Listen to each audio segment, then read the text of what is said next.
She slapped a paper on my door and yelled from the sidewalk, "You can't have weapons on my street." I had just come back from a 3-day shift at base, still in uniform pants, boots covered in dust. I looked at the paper. Fake HOA notice. No name, no seal, just bold letters. Weapons violation, immediate removal required. I didn't even live in an HOA. I turned around and there she was. Short, stiff posture, arms crossed like she ran the country. Sunglasses too big for her face and a Bluetooth earpiece flashing like she was on some top-secret mission. "You've got 30 minutes to hand over your shotguns," she snapped. "We've already called security." I almost laughed. Almost. Instead, I stepped off my porch and said, "Who's we?" She smirked. "Me and the neighborhood safety board. We're authorized to confiscate illegal firearms." I kept my voice calm. "They're legal, locked, registered, and you're trespassing." She leaned in, all fake confidence. "That's not how this works. You're a danger to the community. You think we're gonna wait until something happens?" I could feel it building, that tight anger in my chest. Not because I was scared, because I knew exactly what this was. Another power-hungry fraud trying to bully someone she thought was just a tired man in a quiet house. She had no idea I ran logistics for one of the most elite combat units in the U.S. Army Rangers, and I wasn't alone in the house. But I let her talk, because sometimes the best trap is letting your enemy walk straight into it. 10 minutes. Later, a white SUV rolled up. No sirens, no markings, just 2 guys in black shirts with plastic badges hanging around their necks like cheap Halloween costumes. One of them was chewing gum like he was in a music video, and the other kept adjusting his belt like he had something to prove. Karen pointed at me like she'd summoned the FBI. "There he is, he's got multiple shotguns inside, said he doesn't have to follow HOA rules." The taller guy walked up my driveway like he owned it. "We're with neighborhood enforcement. We're here to seize unauthorized firearms under Community Code 47B. I stared at him. "There's no Code 47B, you just made that up." He squinted at me like I was the one bluffing. "Look, sir, we can do this the easy way or the hard way." I didn't move. "You got a warrant?" The second guy jumped in. "We don't need one. This is HOA jurisdiction." That's when I knew it was all theater. No cop talks like that. No warrant, no badges scanned. They weren't even wearing body cams. I kept my voice steady. "You're about 5 seconds from breaking federal law. You sure you want to do this?" Karen folded her arms, watching with a smug grin. "He's bluffing. Just go in. He probably doesn't even know the rules." I turned to her, took one slow step closer and said quietly, "I know more rules than you've read in your life. And unlike you, I've been trained to enforce them. Globally."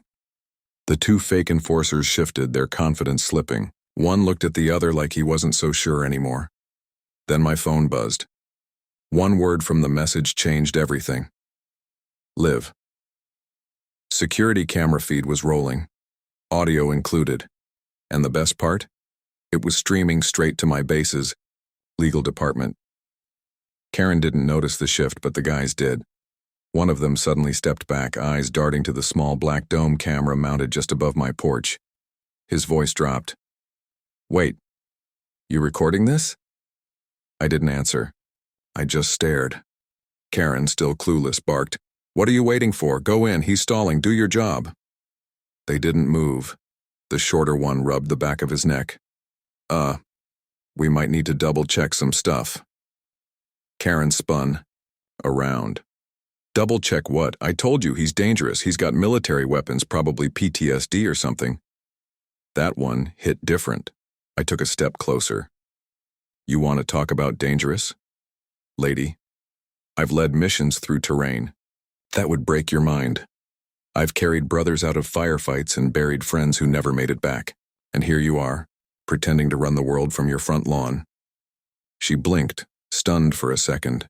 Then her voice rose, shaky but defiant. "This isn't about you. This is about the community. You can't live here if you're a threat." Raised my phone, flipped it around, and tapped the screen. Say hi to Fort Carson Legal Division. They've been watching for the past 8 minutes. Every word, every lie. Including the part where you impersonated an HOA, filed a false complaint, and tried to send in fake officers to take federally registered weapons from military housing. That's when the gum chewer cracked. Dude, we were just hired. She said it was like a neighborhood thing. Karen whipped her head around. Shut up, Brent. Too late. Because just then, a black sedan pulled up behind the SUV. Government plates, real ones. The door opened slowly, and out stepped a woman, in uniform with a folder under one arm and steel in her eyes. Karen took a step back, voice trembling. Wait, who is she? I smiled for the first time all day. She's with the JAG Corps, and she's here for you. Karen's face drained of color as the officer approached. Her voice dropped to a whisper. This is a misunderstanding. I was just trying to protect the neighborhood. The JAG officer didn't even blink. Ma'am, we've reviewed the live footage. You placed a falsified legal notice on a federal residence, impersonated an HOA authority, and instructed 2 civilians to unlawfully enter private property and seize military-registered firearms. Karen took a shaky breath. But I didn't know he was military. The officer didn't flinch. You didn't care. Brent, the gum chewer, raised his hands like he was surrendering. Look, I swear we didn't know this was military housing. She paid us cash, said we were just helping enforce local rules. The JAG officer turned toward him. You 2 are lucky you stopped. Step off the property and wait by the vehicle. You'll give your statements downtown. Brent nodded like a bobblehead and dragged his buddy with him.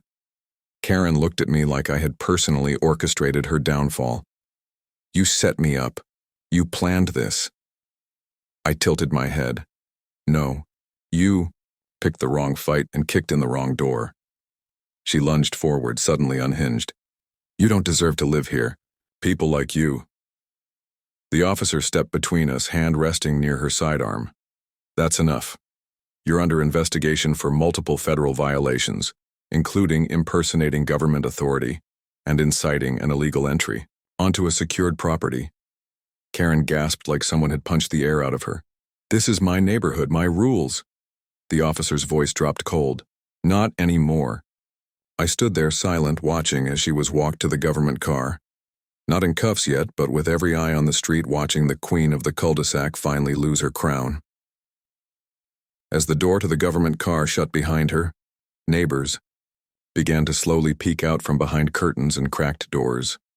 One by one, a few stepped onto their porches, murmuring to each other, watching the scene unfold like they were seeing her true face for the first time.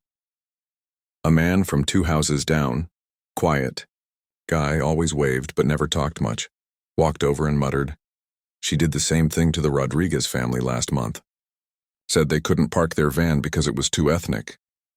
Another neighbor added, "She put a fake warning on my daughter's lemonade stand.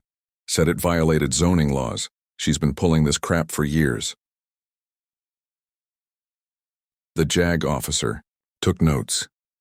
If anyone has records, footage, or written complaints, now's the time to speak up. The more we know, the stronger the case. It was like something broke loose. People started talking, sharing texts, photos, even voicemail recordings. Turns out Karen had built her little empire on threats, fake rules, and intimidation. But now, it was unraveling in real time. I stood quietly at the edge of my lawn, listening, letting it all unfold. I didn't need to say anything. Her power had come from silence and fear. Now the silence was broken, and so was her control. One neighbor looked at me and asked, "How'd you stay so calm through all that?" I glanced at the car where Karen sat, red-faced and furious like a caged animal waiting to snap. Then I looked back and said, "Because I've seen real war, and this was just noise." And for the first time in a long time, the street felt quiet in a good way. The next morning, an official letter was slipped under every door on the block. It wasn't from any HOA, It was from the state attorney's office. It confirmed that Karen was under formal investigation for impersonating a housing authority, harassment, attempted unlawful seizure, and conspiracy to incite forced entry.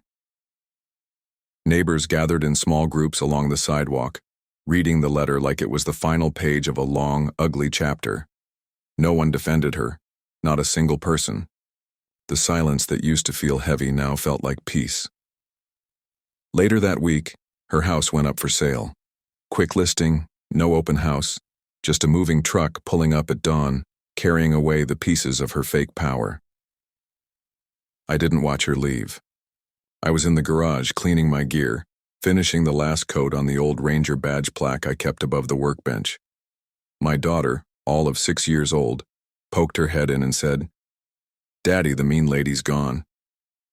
I smiled, wiped my hands, and said, "She was never supposed to be here anyway." Before I could say more, my wife called from inside. "You forgot your phone. It's buzzing like crazy." I checked the screen. A message from base. Footage went viral. 2.3 million. Views overnight. Pentagon comms office wants to talk. I chuckled. Of course it did. People love justice. Real justice. The kind that doesn't scream or threaten. The kind that stands its ground, knows its rights, and waits for the truth to speak for itself. I walked back inside, kissed my wife on the head, and turned to lock the door. Because I didn't fight for this country just to be told I can't protect my own home. Not now. Not ever.